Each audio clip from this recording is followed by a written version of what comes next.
We headed to the town of Koro, just 608 kilometers away from the capital, Dushanbe.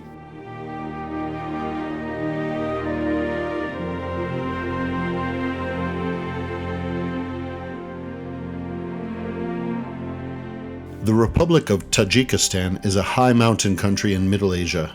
The country borders on Afghanistan to the south, on Kyrgyzstan to the north, on Uzbekistan to the west, and on China to the east.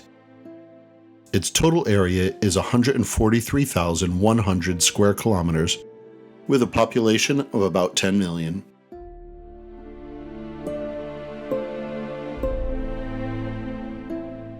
About 93% of the territory of Tajikistan is occupied by high mountains. The altitude of some 50% of the mountains in that country exceeds 3,000 meters. The highest peak, Ismail Somoni, is 7,495 meters high and is located in the Gorno-Badakhshan region.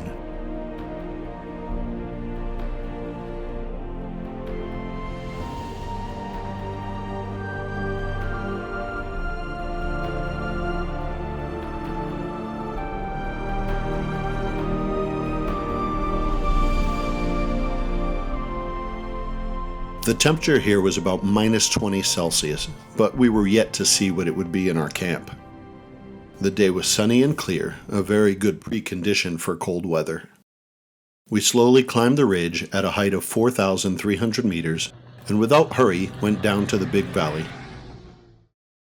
The Tajikistan mountains represent the chief water catchment area and a water source that provides water to all large rivers in Middle Asia, the Panj and Amu Darya.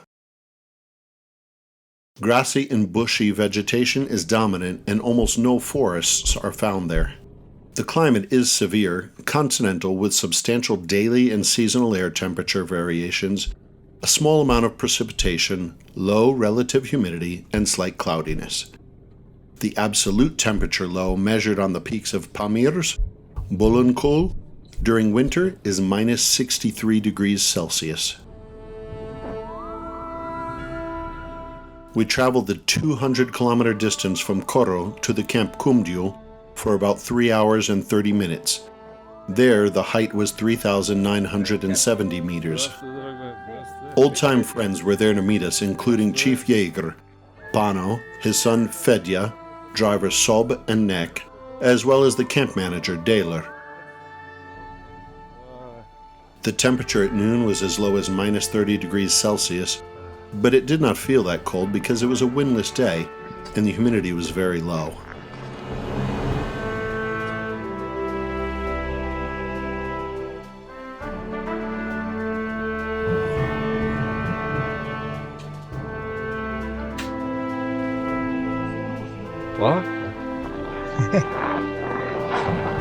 О, оттуда точно 500 метров было. We then changed clothes quickly and drove 2 kilometers away with the car to a place to test the rifles.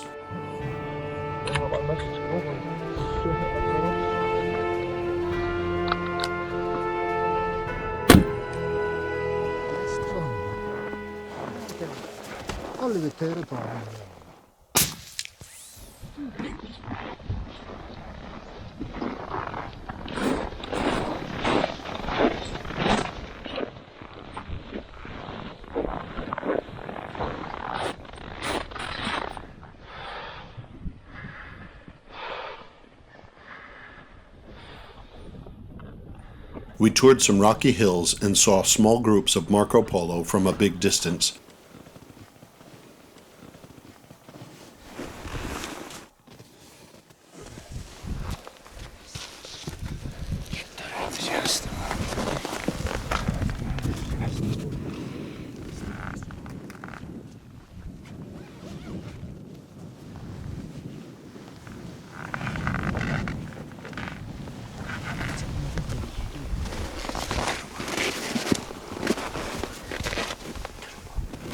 Their trophies did not interest us, so we continued without delay.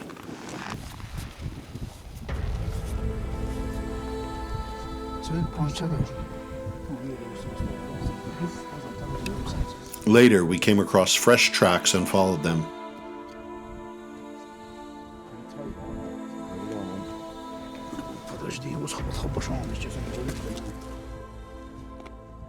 We carefully bent over some rocks and sighted two groups of animals in the valley. They were at a distance exceeding 800 meters.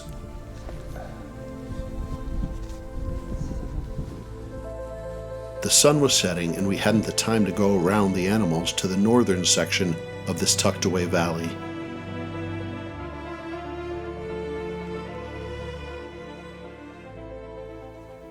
In the morning of February 5th, we rose at dark, and after a lavish breakfast, we prepared for the hunt.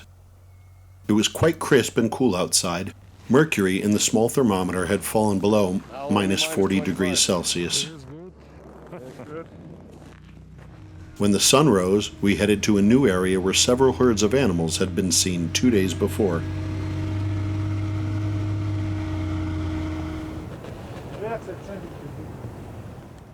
At a brook in the first valley we saw nothing, so Pano and Reim climbed a hill to take a closer look at the second valley. Det er ikke nede i dalen. Ja, det er under den sortsten. Ja, jamen det er gået op igen. Ja. There were no Argali there either, but only two yaks grazing peacefully about 100 meters from us. Nej. We were off in a different direction and passed by a frozen lake.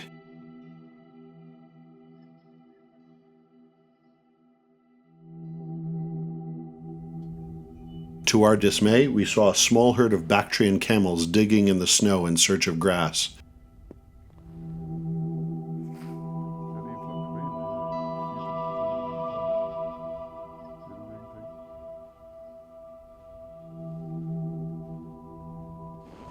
The herd's leader stared threateningly at me in a bid to banish me, maybe because I annoyed the animal with my camera.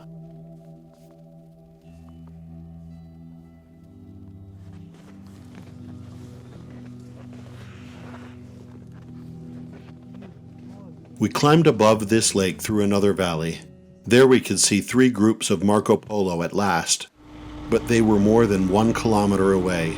There was no big trophy male among them, so we gave up stalking them.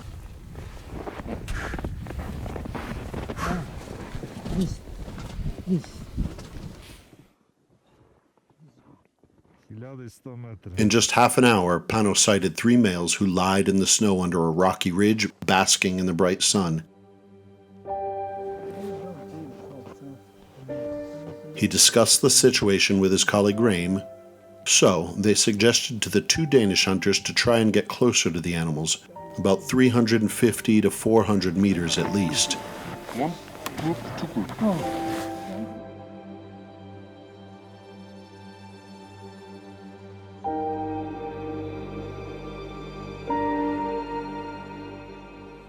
The group was off in the car and stopped at the foot of the mountain. They started climbing slowly, aiming at a rocky ridge where they hoped to shoot at those Argali.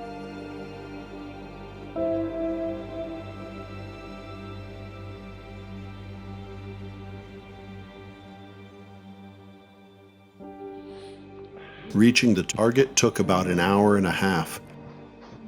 The sun was descending slowly, but there was still a lot of time until sunset.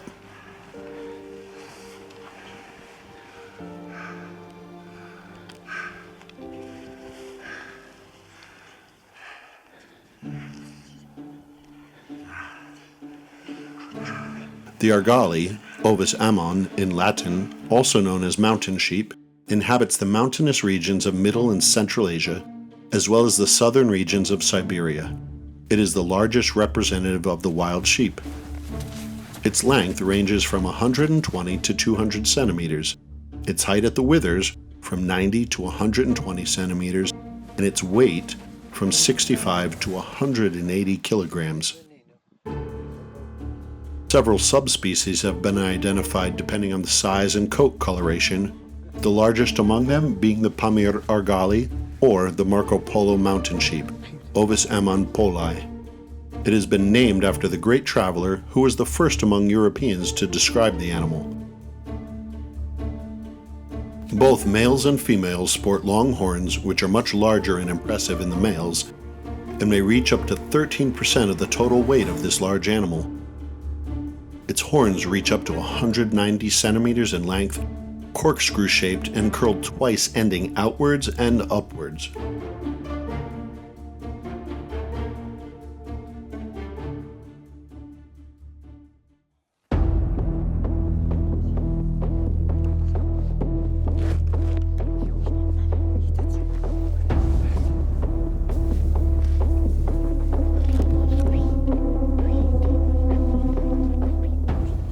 It took them a long time to find a suitable place to make accurate shots.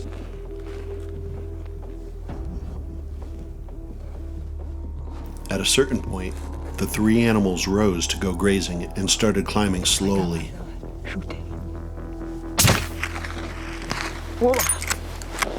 Давай, shoot.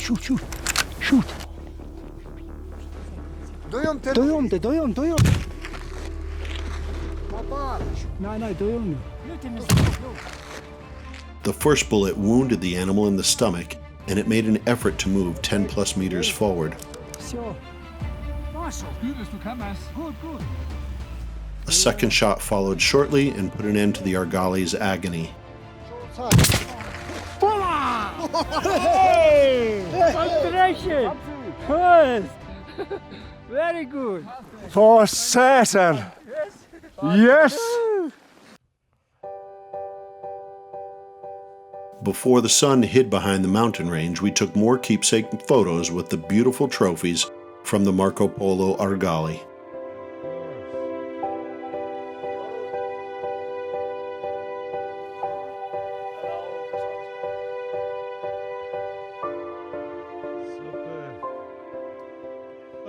Was a spectacular hunt. Great time. Very good hunters, I must say.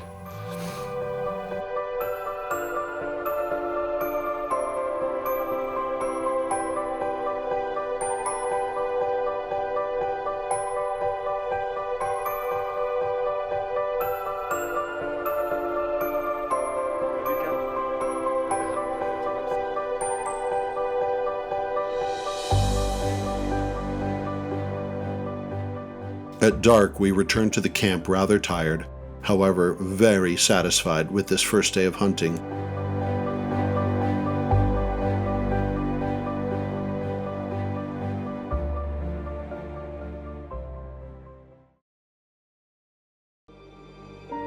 Today, February 6th, the weather was quite cold again, but it was cloudy and with temperatures expected to rise slightly. They were not like yesterday morning at minus 41 degrees Celsius, but today at a mere minus 30 degrees. However, the wind was very strong and sharp, so the weather felt much colder than it actually was. During one of the stopovers we made for inspecting the mountain to our left, Pano and Rame noticed a large group of black moving spots. These turned out to be mid-Asian Ibex. They decided to try to get closer to them and made a detour with one of the cars, reaching the foot of this mount with difficulty.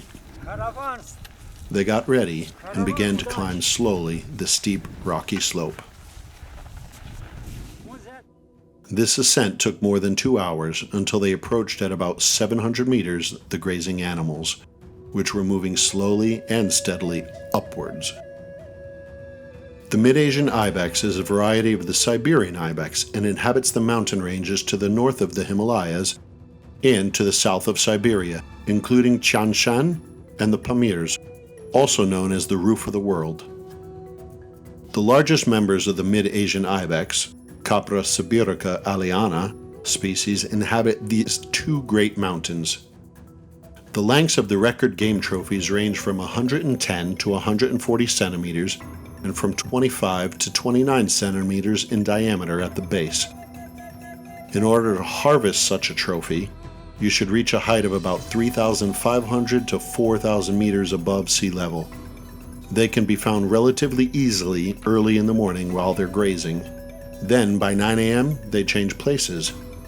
If they are not intimidated, the animals look for places for daily rest and some sheltered places. After 5 p.m., they start grazing in the area again. The large, well-set ibex has stout legs, a long and pointed chin, and powerful saber-shaped curved horns.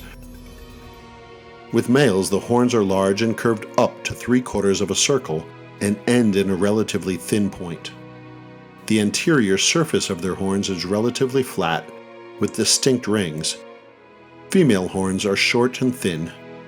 The height at the withers is from 95 to 106 centimeters, and their weight reaches 130 kilograms.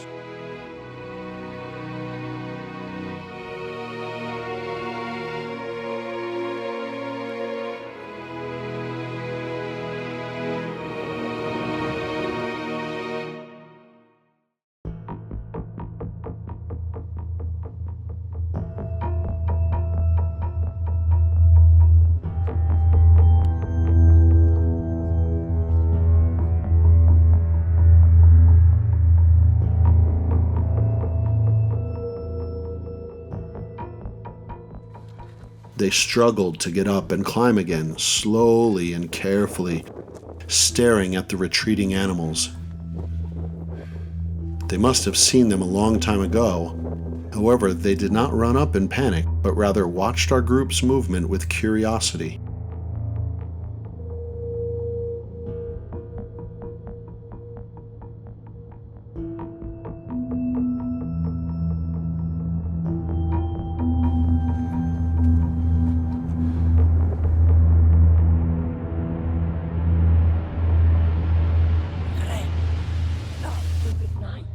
The hunter was constantly following a large ibex.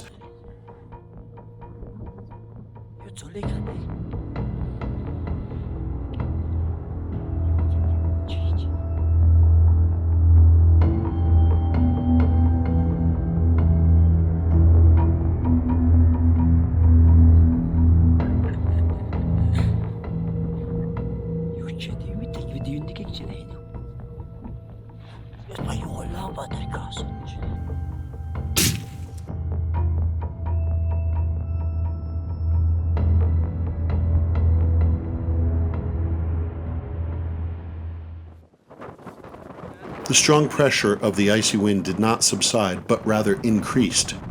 The hunters, however, didn't feel so cold because the adrenaline hadn't let them down for the time being. It's been a unique experience. Thank you very much. We slowly descended into the valley, admiring the beautiful scenery around.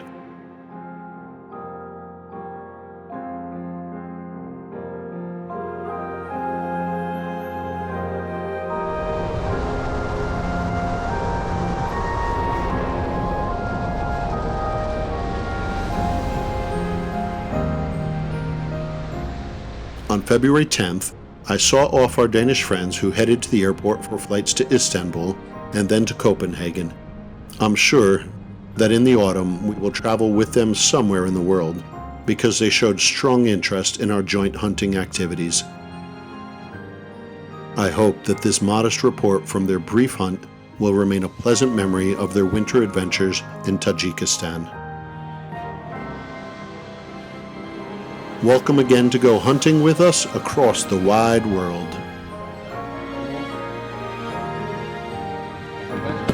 We really enjoyed this. Thank you for everything you've done for us. Hope to see you soon. Take care. Thank you very much. Take care.